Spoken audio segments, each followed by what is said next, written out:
Assalamualaikum warahmatullahi wabarakatuh teman-teman semuanya dan para guru yang saya hormati.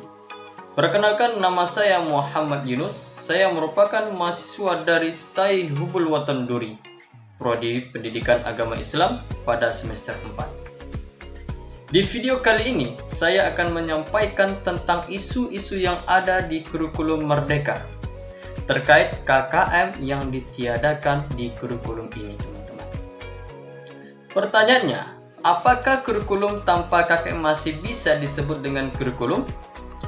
Lalu, bagaimana penilaian dilakukan jika KKM di kurikulum dihapuskan? Yuk teman-teman, kita bahas sama-sama. Kriteria ketuntasan minimal atau KKM yang biasanya menjadi acuan untuk menentukan capaian pembelajaran siswa sudah tercapai atau belum. Penggunaan KKM memang selalu dijadikan acuan yang diberikan di akhir semester untuk mengetahui apakah nilai yang diperoleh siswa sudah tuntas atau tidak. Pada kurikulum paradigma baru ini, ketuntasan hasil belajar tidak lagi diukur dengan KKM yang berupa nilai kuantitatif.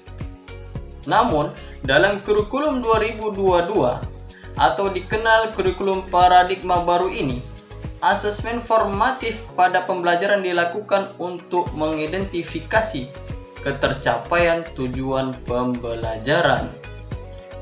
Artinya, bahwa guru diberikan keluasan dalam mengidentifikasi ketercapaian tujuan pembelajaran setiap siswanya. Untuk mengetahui capaian belajar sudah memadai atau belum, dapat dilakukan dengan mengidentifikasi ketercapaian tujuan pembelajaran. Guru diberikan keleluasaan untuk menentukan kriteria ketercapaian tujuan pembelajaran sesuai dengan karakteristik kompetensi pada tujuan pembelajaran tersebut dan aktivitas pembelajarannya melalui asesmen formatif. Pada pembelajaran dilakukan untuk mengidentifikasi ketercapaian tujuan pembelajaran. Jadi teman-teman, pembelajaran nanti difokuskan pada asesmen formatif. Apakah tujuan pembelajaran sudah tercapai atau belum tercapai oleh siswa? Tujuan pembelajaran tersebut adanya di setiap mata pelajaran, dari topik bahkan subtopik materi pelajaran. Bukan di akhir semester atau di tengah semester. Pembelajaran difokuskan pada penilaian formatif. Dalam hal ini, guru diberikan keleluasaan untuk menentukan kriteria yang tentunya menyesuaikan dengan karakteristik pada tujuan pembelajaran dan aktivitas pembelajaran. Penekanan pada asesmen formatif. Selama ini kita mengenal ada 3 asesmen, yaitu asesmen of learning, yang kedua asesmen for learning, dan yang ketiga asesmen as learning. Berikut penjelasan dari masing-masing asesmen tersebut. Pertama teman-teman, asesmen of learning. Asesmen ini adalah asesmen yang dilakukan di akhir pembelajaran. Biasanya dilakukan melalui penilaian akhir semester atau PAS atau penilaian tengah semester atau PTS. Kedua, asesmen for learning. Asesmen ini dilakukan dalam bentuk penilaian ulang, perbaikan nilai atau remedial. Selanjutnya yang ketiga, asesmen as learning. Asesmen ini adalah penilaian yang dilakukan sesaat setelah pelajaran selesai. Artinya, penilaian dilakukan dalam pertemuan-pertemuan tersebut. Setiap kali guru masuk, mengajarkan dalam 2 kali 40 menit misalnya. Harusnya di akhir ada penilaian asesmen untuk pengukuran apakah tujuan pembelajaran sudah tercapai atau belum. Namun kondisi saat ini, menurut data dari kementerian, mayoritas guru yang ada di Indonesia hanya melakukan penilaian pada assessment of learning.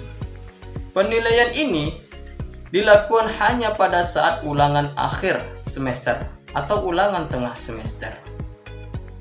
Pada kurikulum paradigma baru, ini diharapkan pembelajaran nanti akan lebih condong pada penilaian assessment as learning dan assessment for learning.